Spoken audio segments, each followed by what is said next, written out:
Hello everyone, my name is Guangqi Ouyang. I'm from Center for Heterogeneous Integration and Performance Scaling, UCLA. Today my topic is the fabrication of flexible ionic liquid thin film battery matrix on FlexTrate for powering wearable devices. In my talk, first I will introduce our work and then discuss the fabrication and the materials. Uh, After that, I will show the characterization, which includes mechanical and electrochemical performance of the device. Finally, give a conclusion and the future work. And for the introduction, when we look at current power modules for wearables, most of the work consider batteries and the device separately, which the battery part significantly affects the flexibility and form factor of the wearables. Also, they don't have any additional protection for the battery, which leads to some safety issue, including electrolyte leakage, short circuit. Mm, FlexTrate is a flexible heterogeneous packaging platform for wearable electronics. Comparing with the conventional single large flexible hybrid electronics, our method reduces the bending stress by flexibly interconnecting the small dialects with fine wire pitch. By taking this advantage of the platform, we are going to build an interconnected small battery matrix to achieve flexibility. We call it a battery approach. However, we found that current available batteries does not satisfy the power requirement of the battery, which uh, we if we look at the current commercially available batteries, as I show in the table, the area capacity and output power do not satisfy the requirement of Bluetooth 5.0 in wearable devices. Therefore, we propose to build our own flex power batteryless battery. Um, uh, for this structure, we first have a bottom PDMS substrate 200 micron thick, and then printed flexible copper interconnects and 5 micron. And then we will have a battery matrix which includes lithium metal anode and a separator and LFP cathode. We also have top PDMS substrate, which is mm, top PDMS substrate, which is 200 micron thick to seal the whole structure.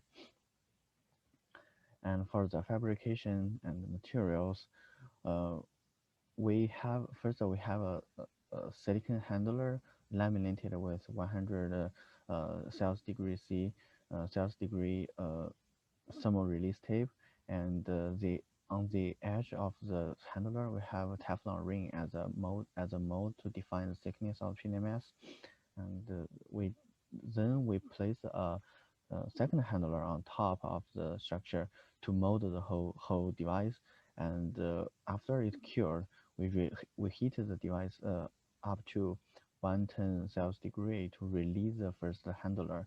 Therefore, the PDMS is transferred to the second handler, and we deposit a paralleling layer on top, and and spin coat and lithograph like patterns SU8 corrugation, and electroplate copper interconnects, and stacking prepared battery components on the interconnects. We first step by step with includes uh, anode film, separator, and cathode film. And finally, we place the top interconnects to seal the whole structure and interconnect the cathode part. For the safety consideration of the battery, in this work, we use the ionic liquid as electrolyte, which is one more LiFSI dissolved in Py14 TFSI. This chemical system is non-flammable and thus significantly improve the safety issue of the battery. And for the characterization of the device, we first characterize the flexibility of the copper interconnects.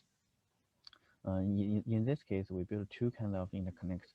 One is a straight interconnect, and another is a serpentine interconnect on the surface, on the device. Uh, we tested the flexibility by measuring the resistance of the uh, interconnects after bending. Um, as we shown in the right figure, the resistance in the under 1,000 cycles, the resistance does not experience a significant variation, which indicates our device has a very high flexibility during bending, and the performance does not decay.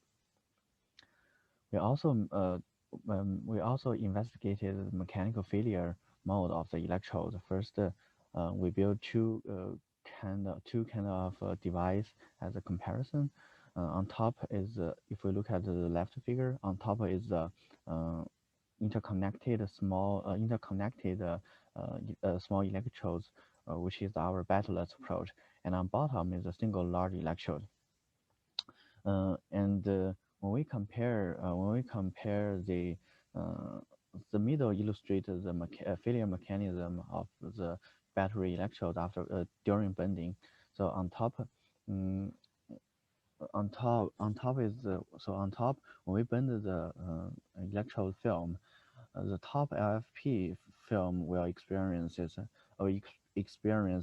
compressive stress, while the aluminum will experience tensile stress. However, after we reverse the bending direction, the LFP experience tensile stress, while the aluminum experience compressive stress.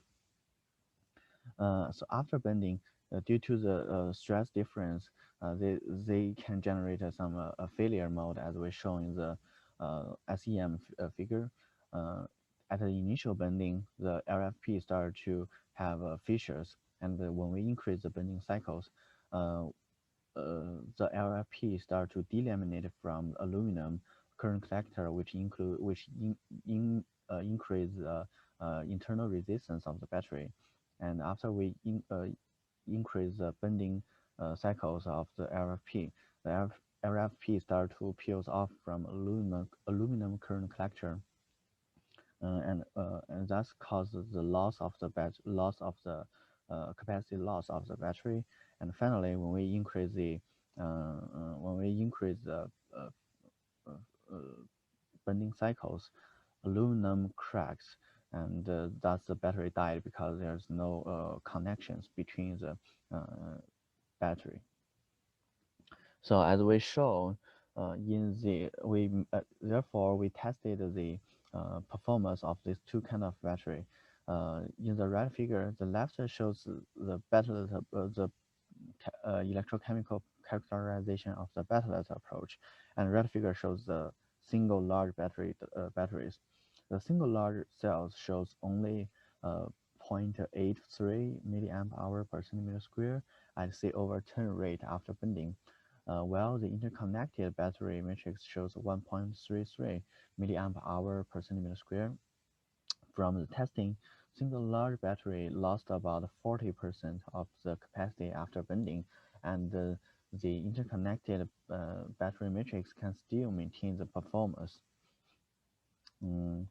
As for the conclusion and future work, we studied the fatigue mode of the electrode films during mechanical bending cycles, and we fabricated flexible copper interconnects to interconnect the small batteries as battelet approach, and we achieved the 1.33 milliamp hour per centimeter square at silver 10 rate after 1,000 times mechanical bending. For the future work, we want to improve the output power and reduce the contact resistance of the interconnects with the electrode materials, and finally improve the humidity and the oxygen resistance of the device by investigate some passivation layer. We thanks for all our sponsors, and we hope you will be able to view the other UCLA chips presentations. Thank you.